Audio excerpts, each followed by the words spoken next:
यह एक गर्म और चमकदार दिन था जब अरबी रेगिस्तान के विशाल और विस्तृत मैदान में एक ऊंट काफिले के साथ चल रहा था। उसका नाम अता था और वह रेगिस्तानी ऊंटों में सबसे अधिक अनुभवी था। उसकी बड़ी-बड़ी आंखें हमेशा किसी नई मंजिल की तलाश में दिखती थीं और उसका शरीर रेत की धूप में जलने का आदी था। वह अपनी उम्र का अधिकांश समय रेगिस्तानों में बिता चुका था, इसलिए उसकी जिंदगी का हर दिन रेत के तूफान, तेज धूप और खुले आसमान के नीचे गुजरता था। एक दिन काफिला रेगिस्तान के एक बहुत दूर-दराज इलाके में यात्रा कर रहा था। सूरज की तेज किरणें जमीन को जैसे जलाए जा रही थीं और काफिले के सारे लोग पसीने से तर हो चुके थे। हर तरफ एक चुप सी तीव्रता थी। ऊंटों की सांसें तेज हो रही थीं और उनके पीछे चलने वाले लोग थक कर गिर रहे थे।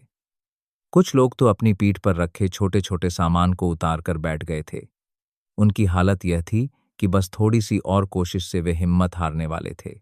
अता, जो इन सभी का नेता था, ने इधर देखा। उसके शरीर पर चमकती रेत और गर्म हवा थी, मगर वह बेपरवाह था। वह जानता था कि इस यात्रा का उद्देश्य सिर्फ मंजिल तक पहुंचना नहीं था, बल्कि लोगों को जीवन की असली ताकत का एहसास दिलाना था। उसने अपने कदम तेज कर दिए, जैसे वह जानता था कि अभी कुछ दूर जाकर उन्हें एक छायादार पेड़ मिलेगा जहां वे आराम कर सकेंगे।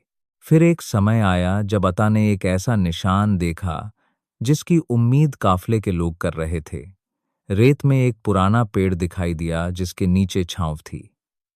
अता ने तुरंत अपनी गति बढ़ा दी और उसकी अगुवाई में काफिला पेड़ के पास पहुंच गया। लोग उसकी मार्गदर्शन पर हैरान रह गए। एक दिन की थकाऊ यात्रा, वह भी इस बेरहम धूप में, अता की वजह से सफल हो गई थी। जब काफिला पेड़ के नीचे पहुंचा, सबने गहरी सांस ली।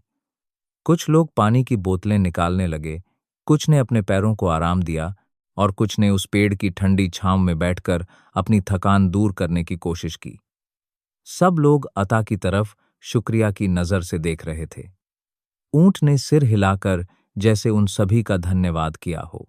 लेकिन अता के लिए यह सिर्फ एक और दिन था। उसके लिए यह कोई नया सफर नहीं था। वह जानता था कि रेगिस्तान कभी मुलायम नहीं होता, न ही धूप कभी कम होती है, लेकिन धैर्य और संकल्प का रास्ता हमेशा इंसान की मदद करता है। वह जानता था कि अपनी मंजिल तक पहुंचने के लिए कभी कभी रास्ते का सामना करना पड़ता है और इस रास्ते पर चलते हुए कठिनाइयां आती हैं, लेकिन जब तक इंसान का मार्गदर्शन करने वाला कोई अता जैसा जानवर हो, वह कभी भी हार नहीं सकते। दूसरे दिन काफिला फिर से सफर के लिए तैयार था।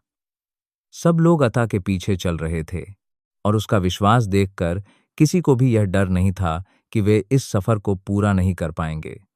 अता ने अपनी गति में कमी की और फिर काफिले की अगुवाई की। जैसे ही वे रेगिस्तान की अनंत रेत में फिर से खो गए, ऊंट का दिल खुश था कि वह एक और दिन लोगों के लिए एक मजबूत मार्गदर्शक बन सका था। इस कहानी का संदेश था कि जीवन में समस्याएं आएंगी और कभी कभी ये समस्याएं अत्यधिक गंभीर होंगी, लेकिन जब हम अपने रास्ते में अता जैसे साथियों की मार्गदर्शन प्राप्त करते हैं, तो हमें इस बात का यकीन होता है कि हम मंजिल तक पहुंच सकते हैं।